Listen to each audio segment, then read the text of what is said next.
thank you very much for making time to share your insights into the future of leadership. But before we go into leadership, can you tell us a little bit about your own background? Where did you grow up? I was one of those fortunate or unfortunate children that went to boarding school from an early age. Right. I went from the time of 5, I went to a place called Longwood House, which is in Mayerton. My mother was a single mother, and obviously she was working. We lived in the centre of Johannesburg in a place called Moray House in Jeppe Street. Yeah. I haven't been there for a long time, but I think Jeppe Street has changed. And I was there from basically grade 1 to standard 5. I then came to high school here in Johannesburg for 2 years, and then went to Damlin College where I matriculated. Went on to Wits University where I obtained a law degree and played football for Wits University. For the first team? No, at that stage the team was in the second division. I played for the university's team. I then got injured, and because of my injury went into the administration. We then got promotion as I was the chairman of Wits University for 25 years. Of the football club or the university? Of the whole of the football club. Okay. Of the Wits University Football Club. We got promotion, I think, in 1974. We then won our first trophy in 1976, which was the mainstay against Kaizer Chiefs. And I'd been in football ever since then. I was then, when we had the breakaway league in the 80s, I was then the vice chairman to George Tarby, together with Kaiser Matang and Ivan Koza. We formed the Premier Soccer League. We actually did it at my house. We decided what to do then, and we broke away from the old SANFA, which was the South African National Football Association, and we formed the National Soccer League. And arising out of that, we had to have a mother body, so that's how SAFA were originally formed. We were formed before SAFA. We broke away from George Tarby, Kaiser, Ivan and myself. We got all the other teams. We met at the Holiday Inn in Jan Smuts at our Tambo at that stage. And we had to convince the teams to change. We had Norman Elliott, who wanted to belong to the federation at that stage because there were the 4 groups, the 4 different colour variation groups, the black group, the white group, the coloured and the Indian. Between Kaiser, Ivan and myself, we started the Premier Soccer League. And that was in 1970, 78, I think it was. Okay. That's when we started we joined the NPSL, National Professional Soccer League. We stayed there for 2 years, and then we formed the National Soccer League. So Raymond, what was in your childhood? What was your dream career? My dream career? I don't know if I had a dream career. I was good at accountancy, and when I finished university, and when I finished school, I was supposed to go and enroll for accountancy at Wits University, and I'd just come out of the army at that stage, and I had a friend who was an attorney. He's an attorney today by the name of Raymond. His father was an attorney. His brother, you may remember, was a chap called Trevor Raven, who was a famous musician. And they had a group called Rabbit, and he went overseas. And Derek and I went to Wits University, enroll in accountancy, and we got to the university and we saw the size of the queue waiting to enroll for accountancy. We looked across the road, and law was a lot smaller, and we wanted to go to the movies that afternoon. So we went, we left accountancy, we went and enrolled for law, And when we came home and told my mother I enrolled for law, she nearly had a heart attack. And do you still remember the movie? Yes, the movie was with, I think it was called Ben-Hur. Ah. Yeah. And It Raymond... was at the 20th century in town. Right. And I remember because we went and we had lunch at the Wimpy Bar. So that was my joy in my first, let's call it, episode into law.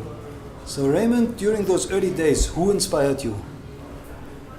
My mother actually inspired me because she was a single woman. My parents were divorced when I was 3 months old, and she had to bring me up, and she worked hard. She had a box factory in Doornfontein, right next to the station, and she used to get up at 5 o'clock every morning and work, and she basically taught me that you have to be disciplined, and if you want for something, you've got to fight for it, and you never give up, no matter what the circumstances were. And I think in those days, to bring up a single child who was as naughty as me, I think it was very difficult. So I think I learnt a lot from her.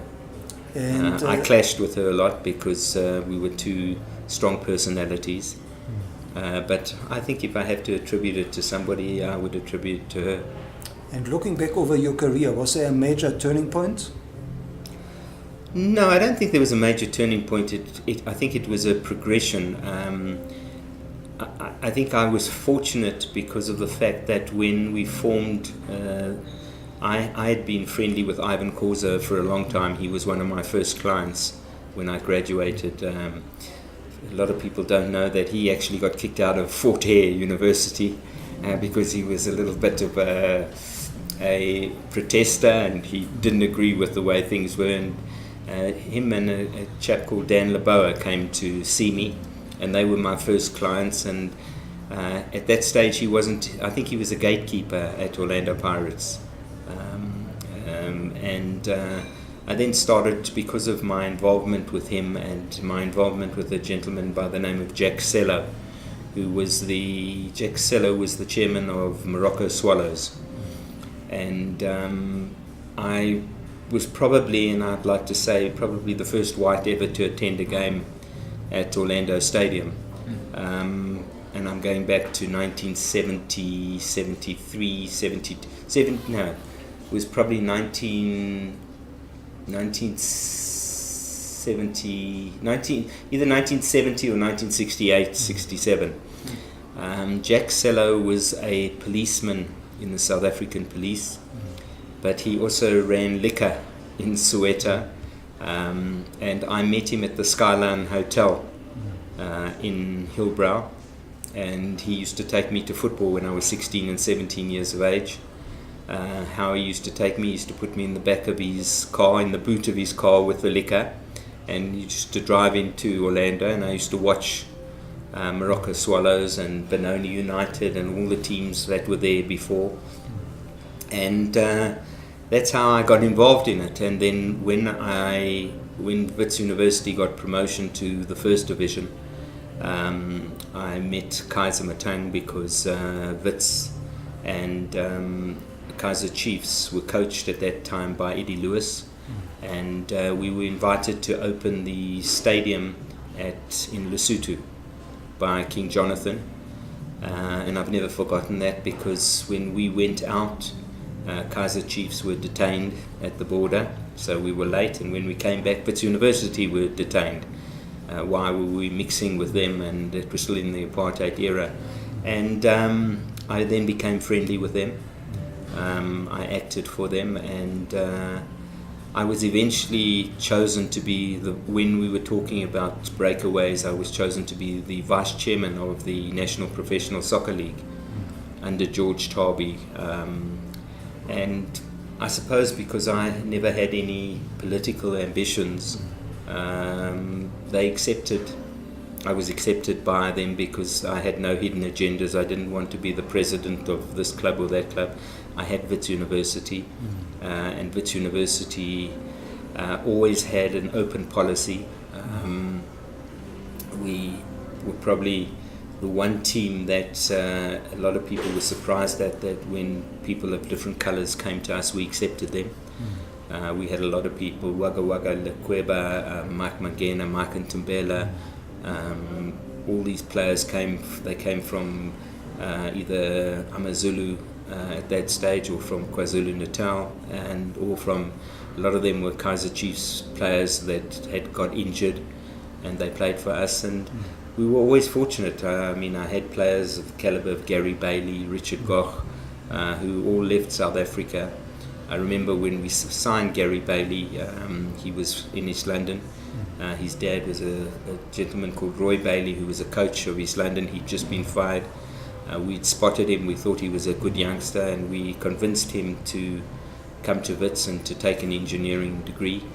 And when we eventually sold him to Manchester United, the agreement was that he would continue his studies, because we always believed that education and sport had to go hand in hand. So that's how we combined the two. Players like Richard Gosch, Stephen Smith, Frank McGrillis, Rodney Bush, who I still regard as probably the best white player that this country has ever had. He never reached his potential because he was wild, and you couldn't control him. But as a footballer, he was the George Best of South African football. There's no question about it. And then once I became chairman of Wits University, it just seemed to steamroll, and I got involved in the administration. I served on the National Professional Soccer League as the vice chair, and then I served on the NSL as an executive member for probably about 10-12 years. I was then offered a stint because of Ivan Khoza and Mulifi Oliphant to, once we bid for 2006, I was asked if I would take over as the chief executive of SAFA, which I did. We lost that bid, and then we decided to bid again. And then I took it over again, and I stayed with SAFA until the end of the World Cup in 2010, when I resigned, because there was a new leadership, and obviously our thoughts or our ideas on leadership were totally different. And if I look back now, I can say our ideas were correct and their ideas are wrong, and it's borne out by the fact that where South Africa is in football today. And Raymond, looking back over your football career, what was your best memory? Probably winning the Mainstay Cup in our second year, beating Kaizer Chiefs at Rand Stadium. We had players of the calibre of Mark Marco, Davy Jacobs, Rodney Bush, Richard Kellett. That was phenomenal. We had our ups, we had our downs, we had lots of coaches, but Wits University was always a team that one year we lost out on the league title on goal average to Durban City at that stage. I think it was our third or fourth year. But we were known for winning cups because we were good at a one-off game or two of, semi-final, final game. We were always a strong team. And we had nothing to lose. We didn't have the pressure of the other teams, of supporters. Our supporters were students, supposedly students. We had many clashes with the university, specifically with the Chancellor called Professor Duplessis, who didn't believe that sport should be involved in education. And he tried to close us down a few times, but we survived, and look where we are today. And Raymond, what would you say is driving you today?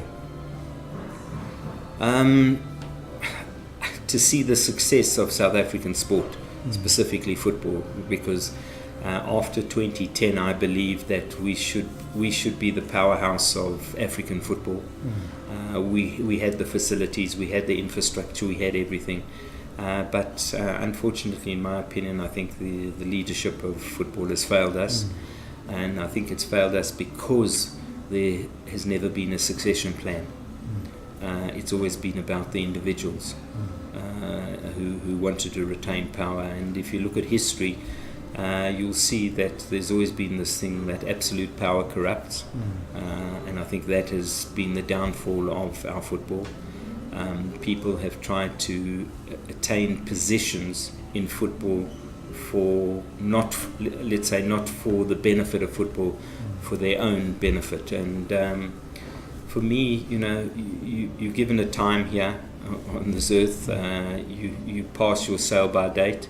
You can still contribute, but you must get out. You must let the younger people. And things have changed. It's the same as technology. 20 years ago we didn't have cell phones. We didn't have this. We didn't know about it. But then now the youngsters know 10 times what we do. My grandchildren think I'm technology challenged, which I am. I can't operate the same as them, the way they operate their computers, their cell phones. And I think that carries into sport. There are new ideas, there are new concepts, there are new strategies, and I think the old guard has forgotten or has refused to allow the youngsters in to experience it. And you can only attain success as a result of, I won't say failures, but certainly challenges which you encounter and your ability to overcome those challenges. And we haven't done that in South African football, in my opinion. So Raymond, talking about leadership, what does the future of leadership mean to you? Well, the future of leadership is basically what I would think how the entrepreneurs or the youngsters of today take us forward. We have got the knowledge. They have to have the implementation, the ways in which to implement it based on current strategies, current technology, current ways. I mean, before you never had data, technical data. Teams never trained with technical data. They never trained.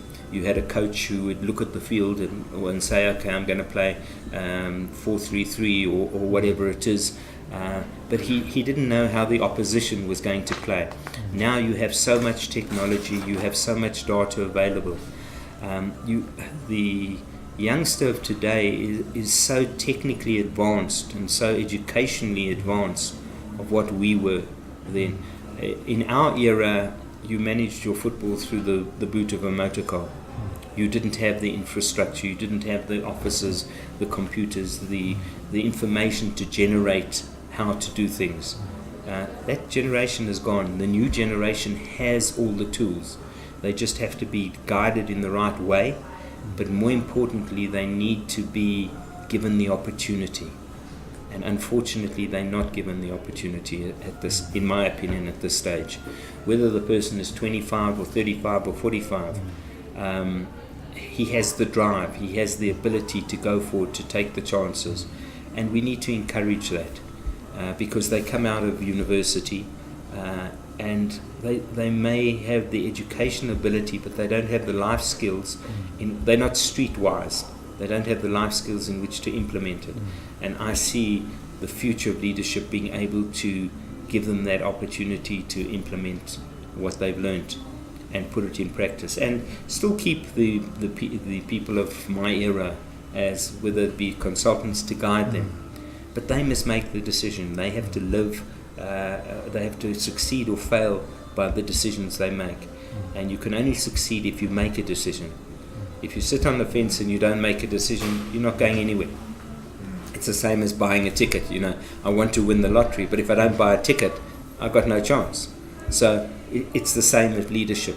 If you don't give them the opportunity to lead, they're never going to know how to lead. And if you keep on suppressing them, then they're going to fall away and we're going to lose them. And that's where I believe we've certainly lost a lot of footballers, actual players, because there are too many other things that can occupy their minds. There are too many other things that they have to experience. They haven't experienced the hardship of what it's like to be a professional player. If you look at the players that go overseas now, very, very few. You've got maybe Percy Tau, Sereno, 2. But if you look in yesteryear at the players that went through, whether it be your Richard Gox, your Gary Bailey, your Lucas Radebis, your Caesar Matong, Tinklers, any of them, they experienced hardship. They know what it's like to come back to a one-bedroom apartment that you're sharing with somebody. I've got to get up in the cold, I've got to go train. Today they don't experience that. They may have the love for the game, but they don't have the passion, they don't have the drive, and they don't have the heart. And football is heart. You have to believe it, and you have to believe in yourself, and you have to want to achieve. Now it's too easy. They get big signing on fees, big salaries, fancy cars, and they think they've made it, but they haven't made it. They've made it in their own bubble. But that's not leadership. That's merely staying within your comfort zone. And to be a leader, you have to go out of your comfort zone. Now, Raymond, what have you learned from your own journey that you consider most important for building future leaders? I think there are two things. Firstly, you have to have discipline, and you have to have honesty, and be able to get people. If you say something, you have to follow it through. You have to accept it. People have to believe what you say. You can't take shortcuts. There's no shortcuts to success. You'll get caught out somewhere if you try and do that. For me, it's about mixing with people, people believing in what you think, listening to what you think, and a lot of times it's not talking, just listening, and then weighing up what people say and then deciding which way to go. You know, those who talk a lot without listening don't get anywhere. If you listen and talk, then you know what other people's thoughts are, and if you're going to be a leader, you have to take all that information in. You then have to gurgitate that information into something that you see a way forward and go with it. And if you go with that, then you must be positive, and you must be confident that even if you fail, you've tried. And if you do fail, then come back and say, okay, why did I fail? How do I go forward? How do I correct what misconception is? Because 9 times when people don't succeed, it's because they either didn't listen to the information that was given to them, or that they were too pig-headed, or they believed this was the way and it was their way. Nobody knows it all. You have to take advice from people, from the people around you. You have to do it. That's why you have these big companies with CEOs, and they've got competent people. 9 times out of 10, the person who's the CEO is a good communicator, and he's able to take the message that everybody feeds him and convey that message to everybody else. But when I say convey it, you must know what the tea lady thinks. You must know what the person who delivers the letters, you must know what the secretaries think, because that way you have the confidence of your own people, because you listen to them, you hear what they say. I never, in all the years that I was in SAFA, I never had a fight with any one person. They always used to joke that I was the affirmative action in reverse at SAFA, because I was one white person with 68 people of color. But I got on perfectly with them. I used to meet with them every week. I used to discuss with them. I knew who their husbands were. I knew who their children were. I knew what their problems were. My door was open. I think I was fortunate from being an attorney. I knew how to listen. And for me, the success is listen and then talk. Now, Raymond, when you speak to aspiring leaders, what is it that you tell them they should focus on for future-proofing their career? Well, firstly, they have to believe in themselves. Okay, they have to have the know-how to say, okay, I want to achieve this. You need to know what your goal is. You can't say, I'll find my goal somewhere along the line. You need to know what your goal is, how to achieve it. Once you know what your goal is, you then have to decide, how do I achieve that goal? You can't achieve it by yourself. You can achieve it with the help of people around you. So you need to build people around you who have a similar ethos, be it an ethical value, which I think is very, very important, a drive and a work ethic to say that this is what I want to achieve, this is how I'm going to achieve it, and I'm going to achieve it. And you've got to set time limits for that. You need to have time limits, because if you haven't arrived at your goal within a certain period, then you've got to take a step back and say, okay, I'm not going to get there, but if I try a different way, how will I get there? And for me, that's what it is. And I believe you've got to have this drive, you've got to have the passion. Football is not just statistics. Football is a passion. You either have a passion for the game or you don't. It's the same as, you can be a CEO of any company, but you can go from a technology company to a hotel company. It's still the same job, but football is different. You have to have a dying passion for football, and if you don't have it, then you're wasting your time. Now, Raymond, you mentioned technology. In your mind, what are the key technologies or maybe tools of technology that future leaders need to learn and master? I think you need to be able to have access to creditable data information. I was fortunate the other day to hear a presentation by SAP on One, and being the current chairman of the FIFA Player Status Committee and seeing the amount of data that is collected on every single player.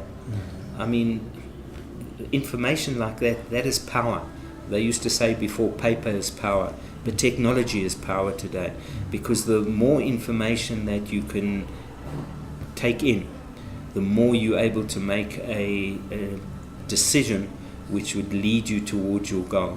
So I would say get as much information, technological information on what you're trying to achieve. If it's on a football club, how do I run a football club? Who are the key players?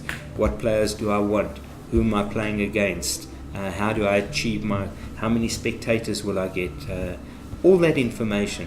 And you can't get that information just from watching television.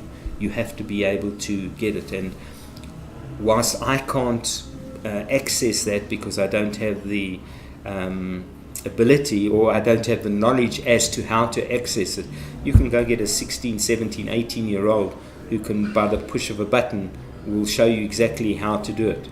I am fortunate I have grandkids. They can switch TVs on, they can switch them off, they can switch computers on, cell phones, they can go into any program they want. So you need to find the best people around you to give you that information from technology. And technology is the data that is captured, and you need to capture as much data as you can. You need then to be able to disseminate that data into the correct, let's say, files that you have, and then reduce your files to what is important and what do you need. I mean, maybe you don't need the addresses of every single supporter unless you're creating a fan base, but you certainly need to know how many people come to your game, because if I know that I'm going to get 10,000 people, I know what my potential income will be from the gate. How many people will go buy merchandise? How many people will come back to the game? How do I get them? Do I offer season tickets? Do I offer them funeral plans, hospital plans, medical plans? How do I encourage people to get in? And that's all information. So I know where you live. I've got your address. I can then correspond with you, tell you what I'm offering, and if my offer is good enough, then you will join me. But you will only join me if I make it attractive to you. And that's how I see technology working, just gathering of information. And when it comes to social media, Raymond, what is it you tell future leaders, maybe even your children or your players? How should they go about handling social media? I think social media is probably the most effective, yet the most dangerous form of communication, because you can put any message across on social media, and there doesn't seem to be a limit to what you can do. So you just need one person to say, I'll give you an example. I had a client who had a particular gripe against a cell phone company. Okay, and he couldn't get a matter resolved. He went and bought advertising space and stuck up billboards all over the country. Now you're driving along and you see this billboard, and all of a sudden, hey, I have a problem with that company. So from that point of view, I think it's very dangerous, because people form their own opinions. I used to laugh, and I used to be fortunate at when I was at SAFA. I used to say I was the luckiest person alive, because I didn't have one coach for the national team. I had 61 million coaches, because everybody was a coach. Everybody was telling me who to to pick and who to play in the game and how to play it. And that's where I think the danger of social media is, because you get conflict opinions, you get adverse opinions, but at the same time, it's the quickest way to get information out on social media, whether it be Facebook, whether it be Messenger, whether it be any of these things. In the old days, you had to write letters, you had to put an advert in the newspaper. That's gone. I think if you look at media today, you'll see that, firstly, if you travel in Europe, you can't find magazines anymore. Okay, everything is online.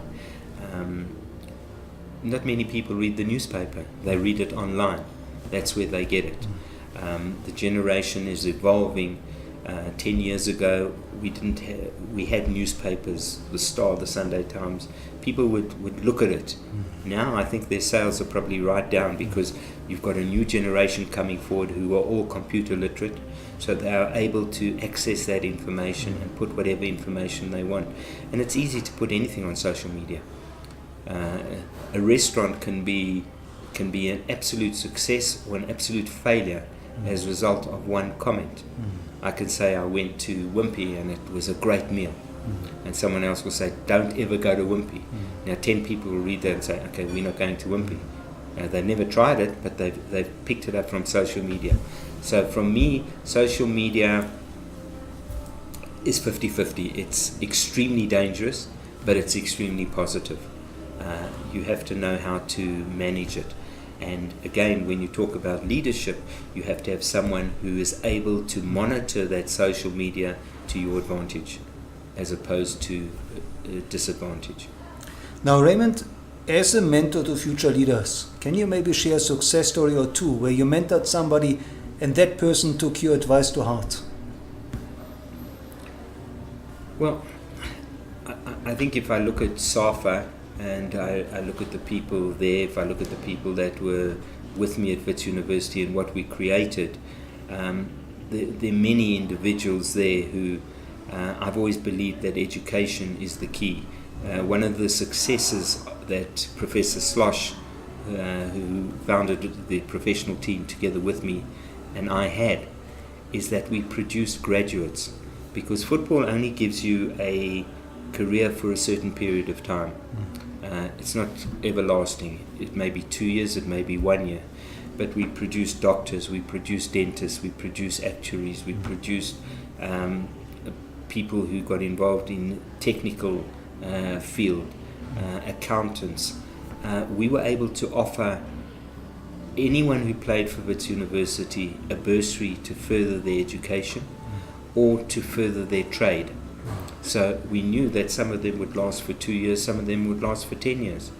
And for me, that was the success of mentoring them, to say, we have a belief that you want to play for Wits, yes, you can play, but you have to have your education as well, because Wits taught you life skills, and that is something that you can't replace. Today's footballers, unfortunately, they don't have life skills.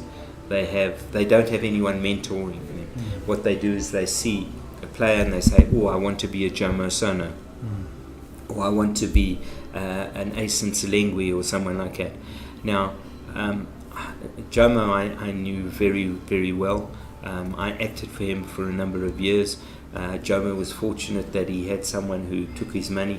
I have a friend, Martin Cohen, who played, put his money aside, didn't let him have any of the money when he got it. When he was finished, he built up a business called Jack's Paint, which is a massive business today. And a lot of our players are in the same position. You have to give them the life skills. So anybody who I don't know one failure at Wits University, let me put it to you that way. So for me, Professor Slosh and I had 100% success in all the time. And that's to me the advantage of it. Now, Raymond, are there any role models of leadership that you would suggest future leaders should study and maybe learn from? Well, I mean, if you look at the people today and you look at who stands out, obviously you can't have the Madibas. He's one in a lifetime thing.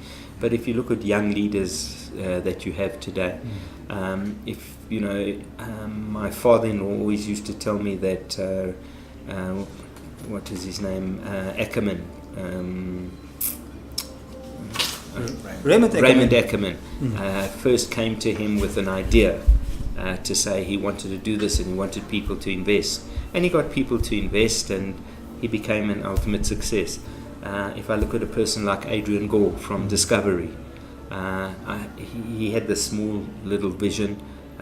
He became a success. I have friends, Bernard Cantor at Investec. These are all people, you know, I was a friend of his from nursery school. We were in Pretoria together. All these people have been able to succeed. And to me, any role model is someone who's succeeded. It doesn't matter whether you have a plumbing business, whether you have... There was a gentleman in the army with me called Alberto Ducci, who developed Ducci gates. Metal. He was never going to university because... but he was able to use his hands to develop gates and fences and everything, and built up in a tremendous business. So anybody who is able to succeed has followed their dream. And I don't say you must follow an individual. You must follow what you want to do. You create your own path and you walk that path. You don't walk in the path of others, because if you're going to do that, you're just a follower as opposed to being a leader. And I think leaders are people who are able to make decisions, to work towards that decision, and to achieve what they want to do.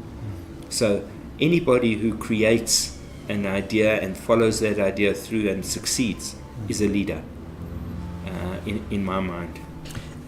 Now, Raymond, where can our listeners follow you, and how can they connect with you? Well, I'm available, but I'm a private person. If anybody wants to contact me, they can call me. I've had lots of people who've called me, for example, like the five-a-side football, how that was created, where you can do it. You can go and play that football anywhere. You just need an open space. You need to confine that space, get the rights to do it. Anybody can contact me. I have emails. I don't go on Twitter. I don't go on Facebook. But a lot of people who know me are able to contact me anyway. I have an email. We had a boxing company we still have called Golden Gloves with Rodney Berman, which we've had for the last 30 years. So we're involved in sport, and I love my sport. I have a passion for sport. I love football. I love athletics. I've been fortunate to go to 6 World Cups, to 6 Olympic Games, and I go to the World Cup swimming. I just love it, because to be involved there and to see how the athletes progress and how they achieve what they want to achieve, for me is phenomenal. And that's food for my soul. So what drives me is watching them wanting to achieve and seeing how they eventually do achieve. So that's fair to say that's a fountain of youth that you are drinking from. Yes. Now, last but not least, Raymond, is there one piece of advice that you would really like to give to future leaders that they should implement in their own leadership?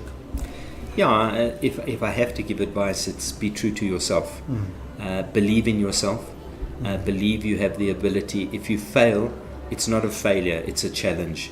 Get up and try it again, and go for it, because if you believe that is a concept that you want to see, an innovation, then you must follow it through. But you have to believe in yourself. If you're going to have self-doubt, you'll never get anywhere. You have to believe that it's achievable, and believe in yourself and be true to yourself. Well, Raymond, thank you so much for sharing your insights and your wisdom. I don't know about wisdom. And for reminding us that at the heart of leadership, it's ethics and integrity and walking your path, as you put it. Yeah. Thank you. Thanks, Nick.